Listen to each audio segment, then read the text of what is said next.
In a letter of solidarity with Palestine, Mumia Abu Jamal, former Black Panther and US political prisoner, beautifully declares, "As the cruelties of imperialism mount, giving rise to anger and distaste, the forces of solidarity grow too, encapsulating the majority of the people of the earth." Imprisonment, particularly political imprisonment, is but one of these cruelties of imperialism, part of a transnational complex of ongoing colonization, exploitation, and suppression. Directly addressing this in a debate titled, "Should we grant amnesty to America's political prisoners?" Ron Kuby, civil rights lawyer, defined a political prisoner as this: "A political prisoner is someone whose actions are taken in furtherance of the principles articulated in the United Nations Universal Declaration of Human Rights, a document that speaks specifically about liberation movements. It speaks of equality among races and religions." Today, we will hear from Aarab Barghouthi, son of Palestinian political prisoner Marwan Barghouthi, leader of the Palestinian hunger strike on its 37th day. Their demands are specific to the illegal and inhumane mistreatment of Palestinians within Israeli jails, but their collective struggle for dignity is shared by those imprisoned here in the United States and around the world. This event is one of an emerging and growing network of expressions of solidarity, so thank you all for being here. Now, I'd like to ask you all to help me welcome Aarab Barghouthi to the stage. Injustice means. But at the same time, we tried to make the best of it. We tried to live a normal life. And I grew up in Ramallah, and until 2015, after I did my bachelor's degree in Birzeit University, I then came to the Bay Area to do my master's after my father encouraged me to continue my education. He's a man who's obsessed about education, and he's the one who insisted that I do it or try my best to do it in the US, because they gave me a hard time to get the visa here, of course. One day before the hunger strike that started on April 17th, my father posted an article in New York Times why we are on a hunger strike in Israel's jails. My father said that after exhausting all other options with negotiating with the prison authority in our very basic human rights, we decided that the most peaceful way to protest against the violation that has been practiced against us, the Palestinian political prisoners, including the 6,500 Palestinian political prisoners that are being held as we speak illegally in Israeli jails. The only way we can face that is to go on a hunger strike. This hunger strike has been taking place for 40 days now. My father and his 1,500 Palestinian political prisoners have been starving themselves in an open-ended hunger strike for their very basic human rights. This tells you or gives you an example what Palestinians have to go through just because they are Palestinians in the first place. The hunger strike is still going. A lot of them have been sent to hospitals, and it's really hard for me even to speak about my father when I know that he's taken a place or a part of this heroic hunger strike, not only for their basic human rights, but also it represents the Palestinians who will never give up on their dignity. This hunger strike is all about their very basic human rights, and I really don't get it where in 2017 we have to have 1,500 Palestinian political prisoners to go on a hunger strike just for their very basic human rights.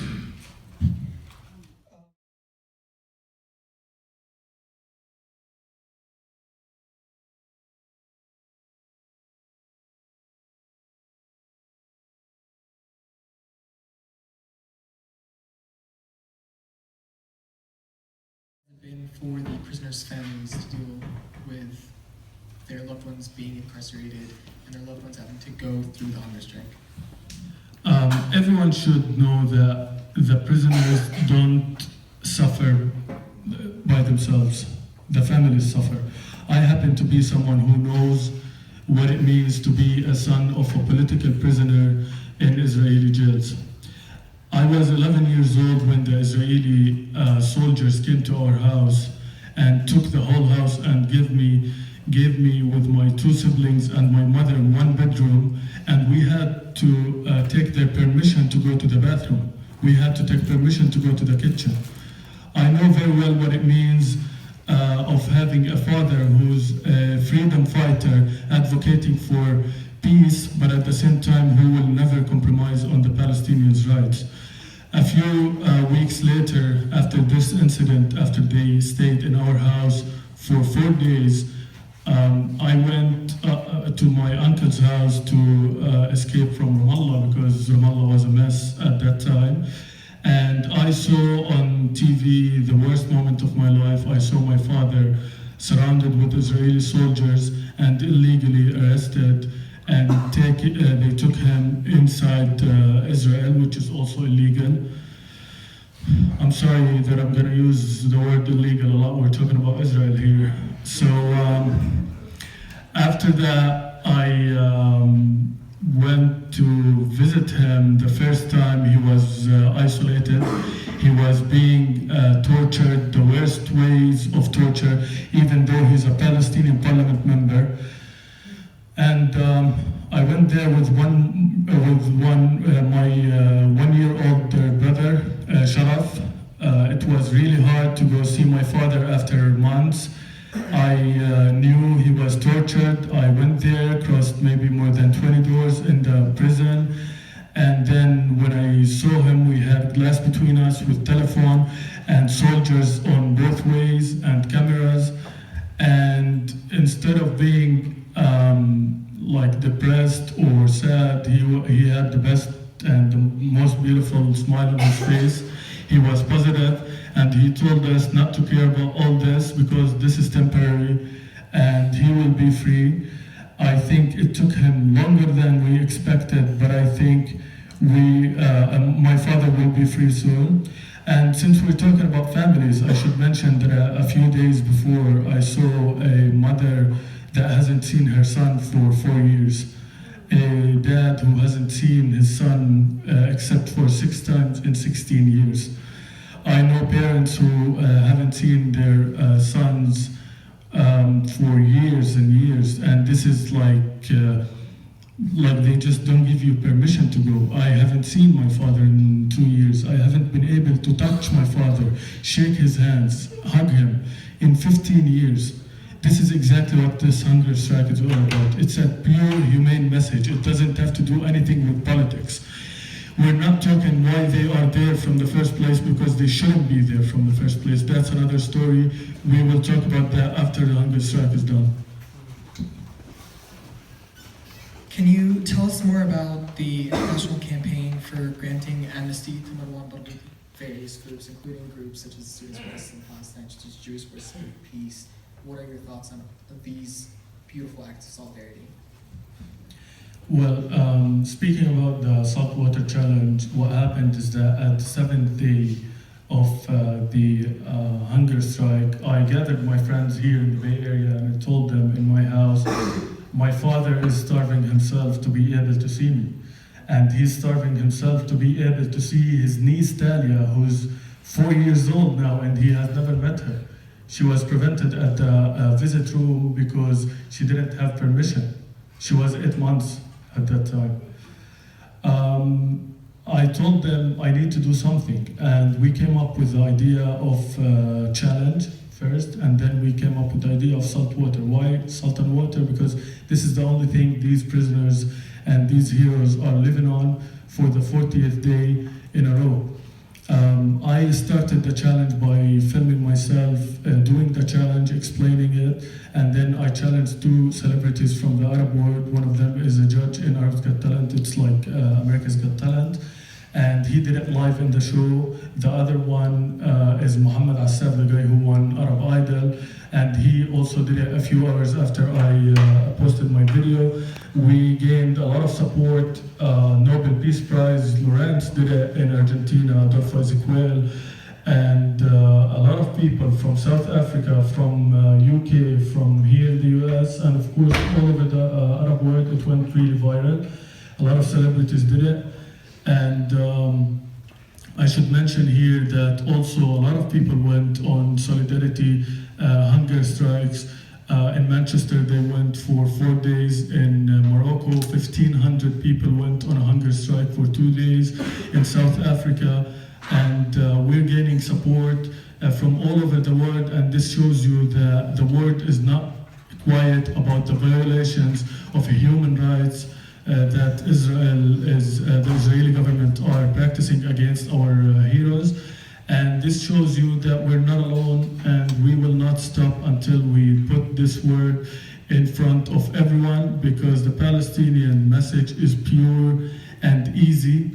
I can only get anyone who doesn't know anything about Palestine and Israel and tell him that we have 6,300 Palestinian political prisoners in Israeli jails, and we have 0 prisoners Israelis in our jails. This tells who's the oppressor and who's the oppressed, who's the occupier and who's the occupied.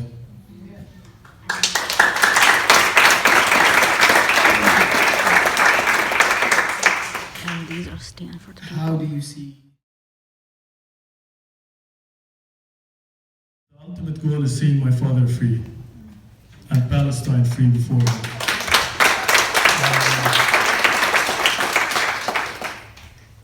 I think, taking into account the history of my father and this recognition, it just doesn't make sense and doesn't add up to keep him in Israeli jails. We've seen these examples in Ireland, we've seen these examples in South Africa. At the end, the occupier will negotiate with the leadership of the Palestinians, and I think my father will be free soon. But regarding the movement, we are working on the international campaign that my mother launched from Nelson Mandela's cell in South Africa, in Robben Island. And we're getting it everywhere. The US is a new thing for us, because my mother, of course, was not given the visa to come here, even though she had like a meeting with Jimmy Carter himself. And I think we're gonna take it everywhere. We're gonna tell everyone what Marwan Barghouthi is, what he's all about. Marwan Barghouthi is a very well-educated man. He has a PhD in political science. He's a peaceful man who's advocating for peace, and he's someone who used any chance for real peace. Back in 1994, with Oslo Resolution, he came back to Palestine with Palestinian leadership with the iconic Yasser Arafat, and then they killed Ishaq Rabin 2 years later, and I think at that time they killed the peace operation temporarily, and then the second Intifada started. He was, as a parliament member, representing the people and doing his job by representing the people to raise his voice against the Israeli occupation, because we saw more settlements, more they're talking about the building of the wall back then, and of course they did it, and more Palestinian prisoners.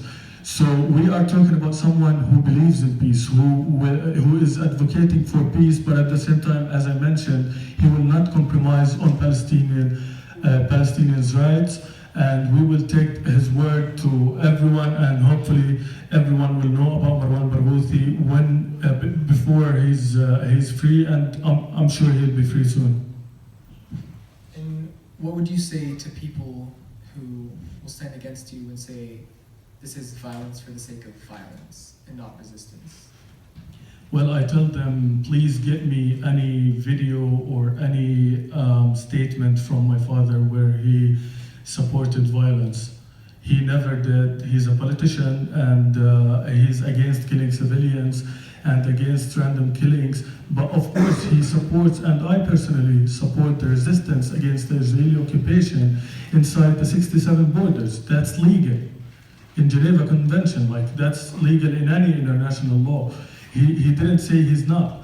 And he's been like that his whole life, even in prison. He said it in in the only interview he was interviewed in prison in 2006. He said, even in Israeli jails, I'm telling you, I'm with the Palestinian resistance, I'm against killing civilians, I'm against random killings, but when it comes to resistance, of course he's going to support it. He's a Palestinian leader.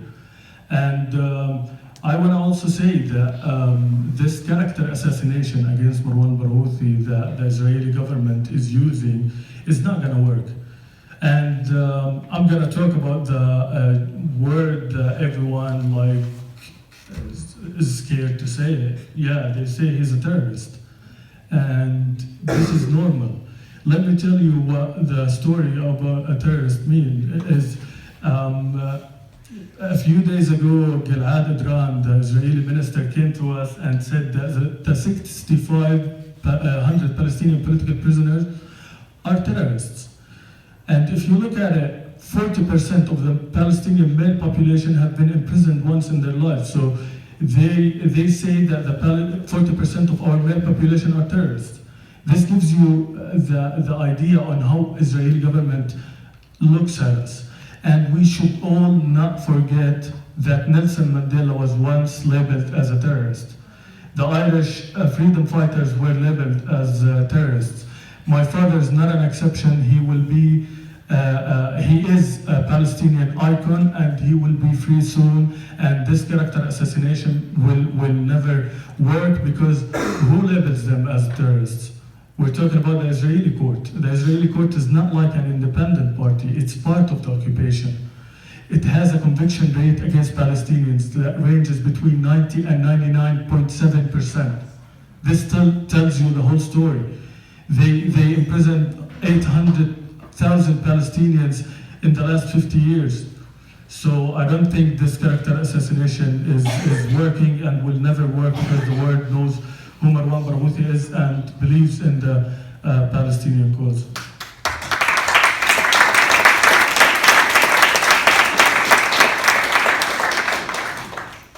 Well, I want to give them a quick brief about who Marwan Barghouthi is. Marwan Barghouthi is a Palestinian political leader who was born back in 1959 in a small village called Kobar.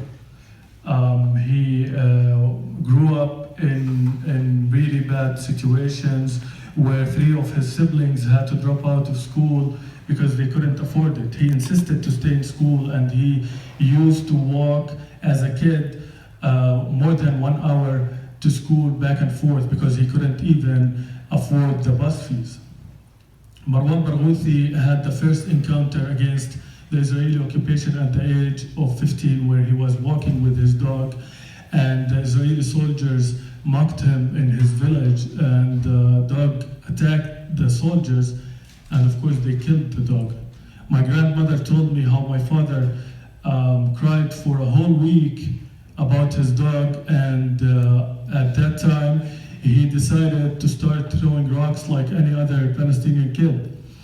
They imprisoned him at the age of 18, and they tortured him, and he said in his book the story about an interrogator who came to him and kicked him in the groin areas, and before he passed out, he told him, "A terrorist like you shouldn't be able to get more terrorists to this world." And I'm here.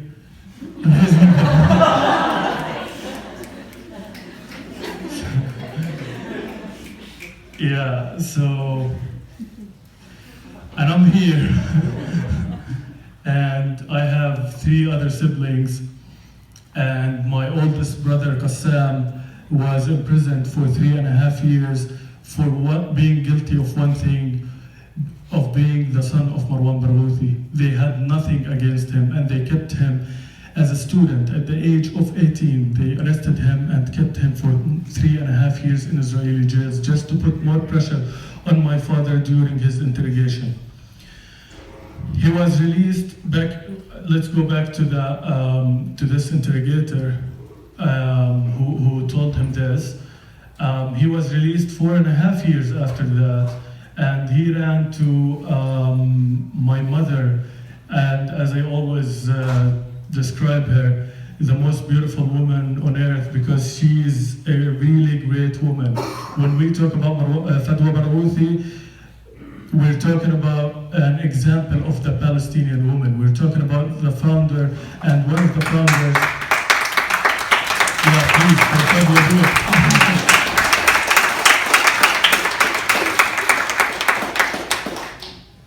When my father proposed to my mother after he was released, he went to her and told her, hey, I'm not going to a path of an engineer. I'm not going to be a doctor. I'm a politician. And you know what politician means in Palestine.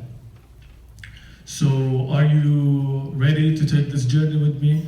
She told him, Palestine is not only yours. Palestine is also mine. And I believe in you. And most importantly, I believe in Palestine and our cause. I'm ready to take this journey with you. After they got married, my oldest brother Qassam was born while my father was imprisoned, and he was also on a hunger strike, and instead of distributing sweets, he was distributing salt to the other prisoners. After that, I was born in Jerusalem, and my mom went back to Jordan because my father wasn't allowed to go back to Palestine until 1994. In 1996, he was elected as a Palestinian parliament member. In 2000, after the second Intifada started, and he was one of the main leaders of the second Intifada, Israel failed in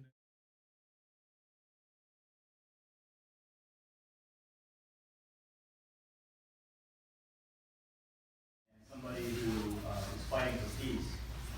Do you think that Brother Germanus, Yoel N., Eli Dahan, Yosef Abi, and Salim Barkat, whose murders your father orchestrated, would agree with that characterization? Who says that my father did that? First of all, my father. He was convicted on it. And Yeah. all the evidence. He- The New York Times. First of all, he was never convicted in having anything directly with these murders. That's first. Second, when you talk about convicting someone with murder, you should look at the court that convicted them, right? And they just mentioned the Israeli court that has a conviction rate of 90 and 99.7% is not a court that we should listen to. When we talk about Aarab Barghouthi,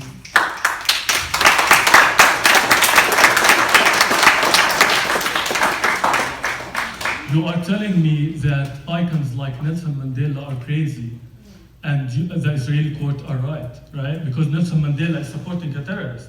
Jimmy Carter is supporting a terrorist. Adolphus Quayle is supporting a terrorist, right? Let me tell you, my father has never said anything about killing civilians. Who said? It's the truth. The truth. He killed 5 people. He killed 5 Yeah, he people. did. Cool. Man, this is insanity. I really get, let me tell you this. I really get why you have this point of view. I know you have been brainwashed and fed by all this media. No offense, really, no offense. I don't mean to, no offense. Oh, no, that's it. But when it comes, yeah, it shouldn't. But when it comes to the Israeli court, as I told you, the Israeli court doesn't mean anything. The Israeli court convicted people who the whole world see them as freedom fighters, as murderers, and as terrorists. You're telling me, if you agree with the Israeli court, you're telling me that 40% of our male population are terrorists, right? Well, would you condemn Hamas as a terrorist organization? Or no? That's been designated by the U.S. government as a terrorist organization. Are we speaking? Okay, let's focus. No, it's fine.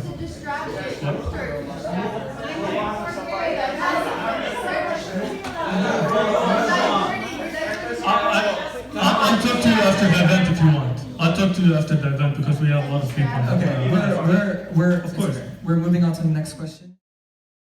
We have no jurisdiction in the first place to convict them. It's an illegal You occupation. never recognized the court. We don't recognize those courts. It's an illegal court, Because you don't recognize it. unrecognized by the United Nations. So if you ask me about Hamas, what do you think of the 2,200 Gazans that were killed 3 years ago? Where are their killers? Are you asking me? Yeah. I think that's a terrible thing. Where are their killers? Okay, wait, where are their killers? What? Their killers, where are they? Well, that was deaths in war. No, that's not deaths in war. Their killer was, bro.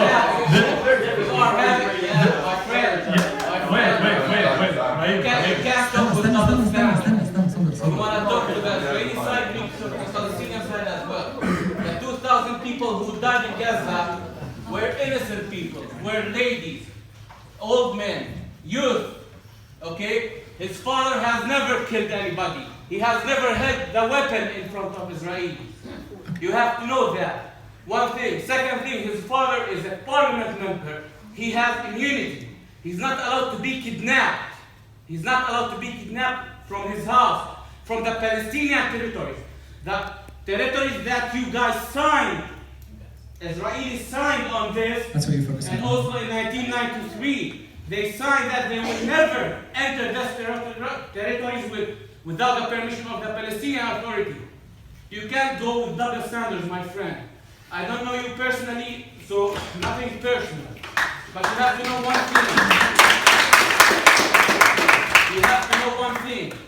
You have to come visit Palestine, come visit West Bank and live there for a month. We were born and raised in this struggle. We were born and raised in this conflict, and I refuse to call it conflict. But I'm being diplomatic right now. Okay? You have to know one thing.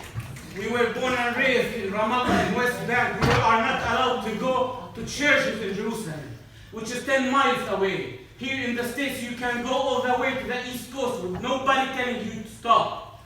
Okay, my friend? When an 18-year-old soldier who has a weapon comes inside Ramallah, inside our territory, we can't even talk to him. Why are we double standardizing everything? Why aren't we allowed? Why our army isn't allowed to come inside Tel Aviv and kidnap people?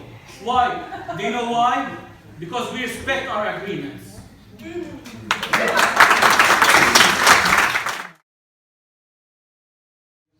had to face the same things, and this couple months ago we had the anniversary of the death of Bobby Sands, who also was a member of the parliament in his country, elected member.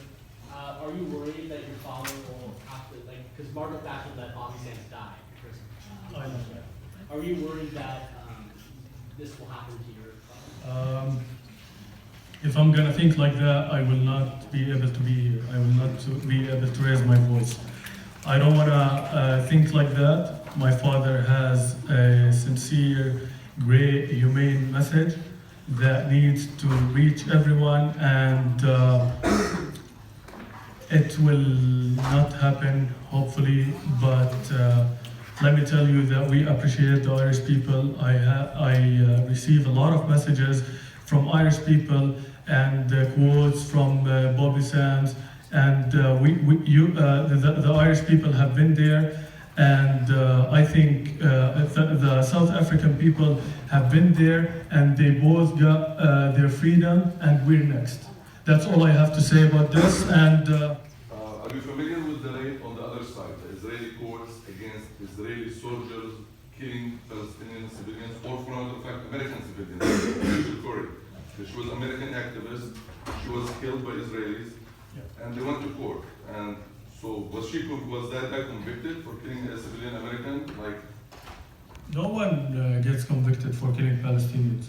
They don't value our blood. As I told you, like the guy who killed... It's the same court, right? Yeah, it's the same exact court. And the guy who killed 2,200 Palestinians in Gaza, we saw him on TV with Mr. Trump 2 days ago. It's like he's free, he goes on the red carpet, no one cares. And when it comes to the Israeli court, as I said, it doesn't mean anything. It's part of the occupation. It's not like an independent party that comes. And I should mention here that law experts said, and I quote from them, that it's impossible to say that Marwan Barghouthi was given a fair trial. And we're talking about independent law experts who came from the UN and did their research and came up with this conclusion that Marwan Barghouthi wasn't given a fair trial, and it's impossible to say consequences after that. So we have 300 children, and the leadership of the hunger strike decided not to include them, of course, in the hunger strike. War, right? There's a war between Palestine and Israel. And we know that Israel is the fourth most powerful military in the world, right? Do we know how many Palestinian warcraft, Apache helicopters, Navy, anything that could call this a war against the fourth most powerful military? You know what Yeah, well, the Palestinians have the most powerful thing that Israelis will never get, and that's why they feel weak. It's the right. We have the right to be in that land. We have the right to be in Palestine. We don't need military, we don't need all this violence, we don't need anything. We need our right, and our right of being in Palestine, and the right of return, and the right of taking off all these settlements from our land, and the apartheid wall, and getting Gaza back to life after turning it into the biggest prison on earth. That's our right, and we will get it no matter what. We saw South Africa, we saw Ireland, we saw a lot of examples. We're not exceptions. We're not an exception. As my father said, the Palestinian people are not an exception, and every nation and every human being deserves to have his basic human rights.